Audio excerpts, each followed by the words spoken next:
This guy ends with $7.6 million. You may not realize it, but every single day you're overcoming your own emotions. How many of you have struggled to find the motivation to get out of bed every morning? All right, how many of you have talked yourself out of doing something and then talked yourself back into doing it? I know we've all been there. So you may not realize it, but all of those little conversations that you have in your head is actually therapy. It's just like walking into someone else's office and offering them what's on your mind. Hi, I'm Mackenzie FPN, and this year in ISM, I've decided to go into psychotherapy. This is my first year in ISM, and I'm a junior at Frisco High. I'm in the band program. I'm the drum major there, and that's pretty much it for now. So in ISM, we do research, and we can get research in one of two ways, through interviews and through actual research. So I'm going to go over some of the things I've covered in research first. So one of the most renowned forms of therapy is cognitive behavioral therapy, which is the correction of negative thinking patterns. This is most commonly used to treat anxiety and depression, which are rising in our society today. We've realized that thought processes are actually habitual, and it becomes that negative thought processes are automatic in your mind, and we need to change those into becoming positive thought processes. And so cognitive behavioral therapy actually tests the validity of clients' thoughts. So if you tell yourself, I can't do it, the therapist will say, well, why can't you do it? Like, are you sure that you actually can't do it? And so the chart I have on the side shows how thoughts, behaviors, and emotions connect in CBT. Another thing I've focused on is play therapy. This is actually something that I had never heard of before. It's for children, typically ages 3 to 12, and it actually takes the form of play, which is like a language to children, since at this point children aren't really developed enough to properly express how they're feeling. And those toys that the children choose to play with are actually their words. And so the child will typically take control of this session, and the therapist can see what the child is going through the toys that they pick. And these toys may represent anger or missing pieces. So if a child depicts like that they want to fight, maybe something like isn't going right at home, and so the therapist can help the child connect their emotions to the situation going on at home. Something else I've looked at is EMDR therapy. This is eye movement desensitization and reprocessing therapy. This is also something I had never heard of before going into ISM, and it's most commonly used with trauma cases, especially PTSD, which is seen in soldiers coming back from war. And so when you go through a traumatic event, your processing gets paused in the brain and you aren't able to properly process what happens. And so EMDR allows you to go back to that time where the trauma happened and uses images, hand motions, and sounds to help you better process what happened at the point. And really the key here is self-reflection. So I also went on interviews during ISM. I actually went on 7, but I'm only going to share 5 with you. My first was with Erica Meek. She's with Parkwood Counseling Associates. She actually did her internship at a psych hospital, which was fascinating because she got to work with really severe cases, and she actually had to undergo defense training in case patients got too out of hand. And she works with parents and kids, pretty much everyone on the board there. And what was really unique about her is that she has a certified therapy dog named Huey, and he actually sits in her office on the couch, and she told me that therapy dogs help clients feel more at home. They feel safe knowing that if a dog can trust someone, that they can trust someone too. Another person I interviewed was Patty Dominey. She works with Crossroads Counseling. She's actually the most experienced therapist that I interviewed. She's been working for over 30 years, and she also has had desensitization with very extreme patients. She told me of times that she had patients that were homicidal sitting in her office. She had patients wanting to bang on the walls, get out. She's had to call the ambulance a couple times. But what she also told me is that her passion for the job never let up, even though all these events happened. She was able to combine her love with helping people with her knowledge of therapy. Someone else I interviewed was Robbie Heath. She works primarily with kids at Kids Talk in Frisco, and she focuses on play therapy and art therapy. Play therapy, which is what I covered earlier, is the interaction with toys, and then art therapy is more of drawing and painting. And again, the kids reveal what they're missing in the play therapy. She actually has 4 or 5 playrooms specifically designed for this. And she taught me that boundaries are key when it comes to working with clients. She turns her cell phone off for clients by a certain time at night, doesn't allow them to text her all the time. Someone else I interviewed was Ashley Howard. What was interesting about her is that she told me a lot about her work with LGBT clients, especially ones that were basically banned from their family based on the way that they lived. She told me that she actually started as a middle school teacher and realized that her favorite part of teaching was actually working with the kids and developing those relationships, so she wanted to transfer that over into being a therapist. She taught me a lot about the internship, which is Pretty intensive. You have to get 1,500 to 3,000 hours after you graduate with your master's degree before you can actually get licensed. And she also told me that protection from your clients is important, as well as being like protected yourself as a therapist. Getting that insurance in case someone wants to blame you for something going wrong with a client, even though you couldn't help it. So the last one I'm going to share with you is Kelly Hoxie. She's actually my mentor this year in ISM. She works at Frisco Family Counseling. She works with families, couples, and individuals. She also has experience with severe cases. She's taken on a lot of court cases, had to speak in court for family matters. And she made sure to warn me about the client's intention. She wants me to make sure that I don't keep clients if they're only coming to therapy just to have a relationship with you. She wants me to make sure that clients actually need to be in therapy. And she also informed me about the business side of private practice, which is something she told me she really hadn't thought about before becoming a therapist. She had really just thought about the helping people side, and she has her own private practice, and she really didn't realize how much business was involved. So she made sure to tell me to take some business classes in college. So branching off of that, I'm going to talk about my mentorship with Kelly. I actually first met Kelly my 8th grade year at my middle school, Pioneer Heritage.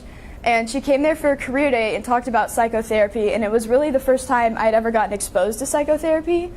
And it was really at that point that the idea of becoming a therapist was in my mind. And so knowing her and getting to interview her was such an exciting experience. I've had over 5 observations with her, one of them actually being a play therapy session, which is something I didn't think I'd really get to see until college. And it's really been amazing to get to see Kelly doing her work and helping people and seeing the people in different stages of therapy, either just starting, in the middle, or have been there for years. Kelly also introduced me to this show on HBO called In Treatment, and it actually follows a therapist through his life, through struggles with clients, through what to do if clients are interested in you in a way that would be unethical. Ethics is really a big part of therapy, I've come to learn.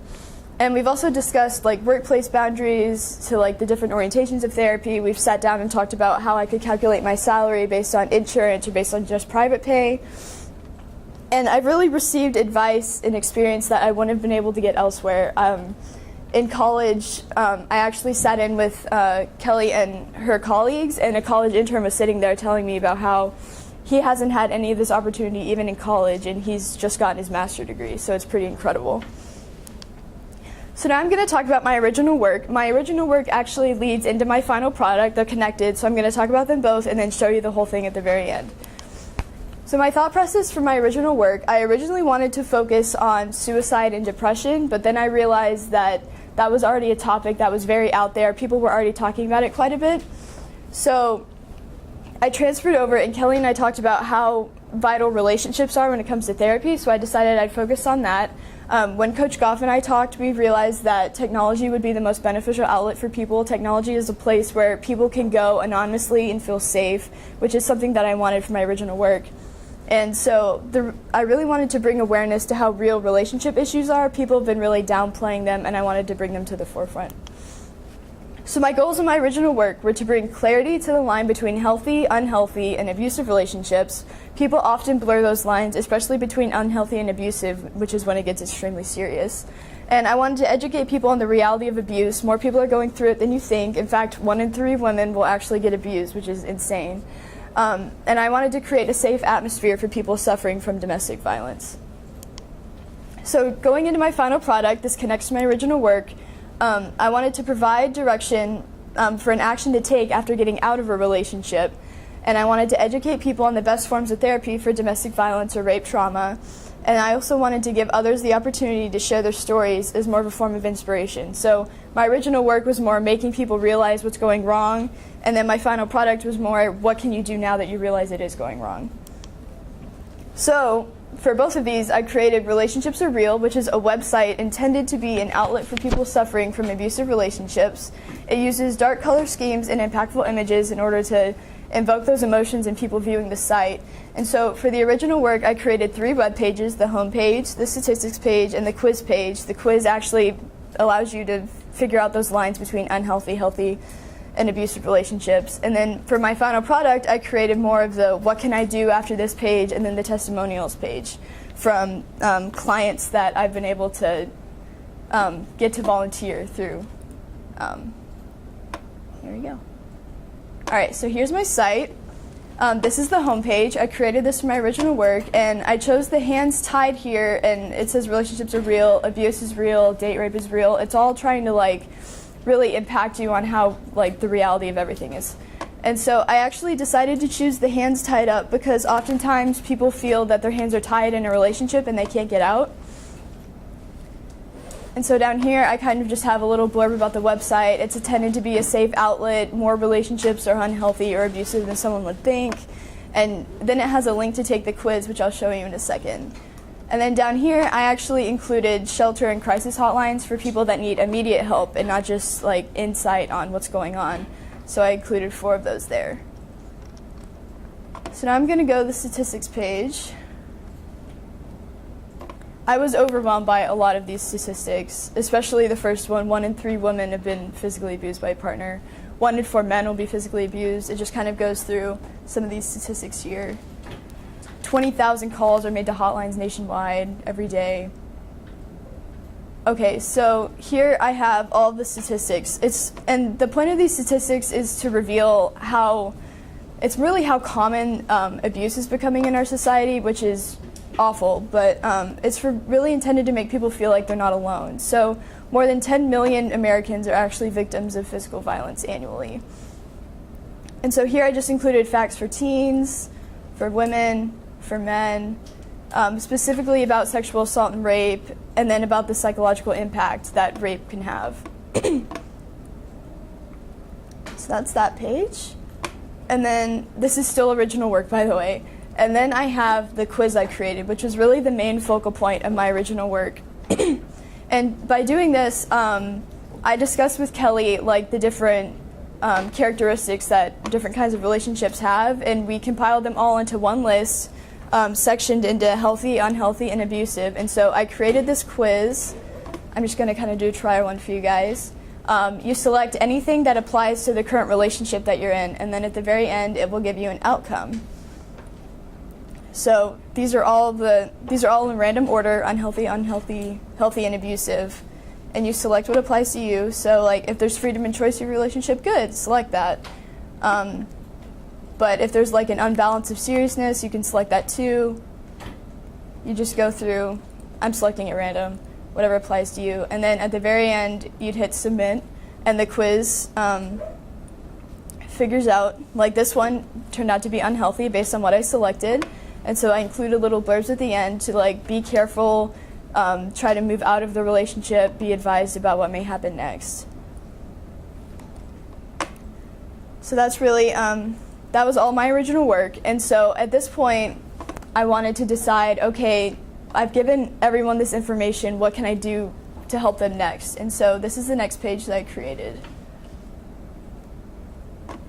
All right, so what happens now after discovering that you're currently or just got out of an abusive relationship? It may be difficult to process what's happening, and so I included some of the most common things that are happening, especially if someone has been involved in physical harm or even rape. It's important to seek help from a medical professional. I made sure to include that, and then I also gave a little blurb about therapy, and I actually go down here and I go into therapy more extensively, the different kinds of therapy that most benefit people from domestic violence. I found something about dissociation in my research, which is a defense mechanism that your brain can use in reaction to trauma. A lot of people in abusive relationships don't recognize that they're in it because they're denying that their partner could ever be that way, and that's really a common problem to people trying to get out.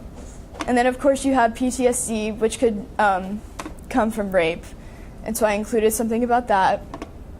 And then suicidal tendencies actually spike in people that have been in abusive or unhealthy relationships, so I made sure to include that in the suicide prevention hotline. And then most importantly, a lot of people blame themselves for the situations they've gotten into, especially if they've been raped. And rape isn't a topic that you can really blame on yourself. It's someone else forcing something onto you, so I wanted to be sure that people recognize that it's really not their fault. So since I'm primarily studying therapy, I decided I needed to focus on the effectiveness of therapy, and so I included 5 different therapies that I found to be most beneficial to rape trauma. I have group therapy, prolonged exposure therapy, cognitive processing therapy, stress inoculation training, and then EMDR, which I touched on earlier in my research. And I included blurbs about that. Different therapies work best for different people, of course, so I intended that people could read these paragraphs to figure out what they could possibly do next. So I have that page, and then I decided on making a testimonials page next for final product as my way of helping people realize that they're not alone and that people in their same situations have overcome it, and I really wanted to help people be able to overcome their problems. So I chose like the sunrise kind of thing in the background, so people could realize like after getting out of a new relationship, they're kind of the opportunity to have a new beginning. And so it's all of these stories, all 2 of them I've gotten so far, have been submitted through a form that I created with my mentor, and she actually sent the form out to her colleagues and to her clients that she thought may want to be included in this. And so if anyone was complying, it's all anonymous. They sent me in their stories, and I took out any names they may have mentioned, any specific details that may reveal identities. And so I have on the left their stories and how they got into the relationship, what happened during the relationship, and then when they got out of the relationship. And then I have kind of their vision on the side, which is more of how therapy helped them when they're in therapy, how they feel now that they've gotten out of the relationship, what they've learned about themselves after getting out of the relationship, and the advice that they may have for others. And of course, some people write more than others. This one is very extensive, very, very intense, but it's meant to be that way for people to realize that you can really overcome anything. So that's my testimonials page. And here we go. So all of this together is everything I've worked on throughout the whole year. There's a lot of research that goes behind this, especially with the statistics. It took me an incredibly long time to come up with that page.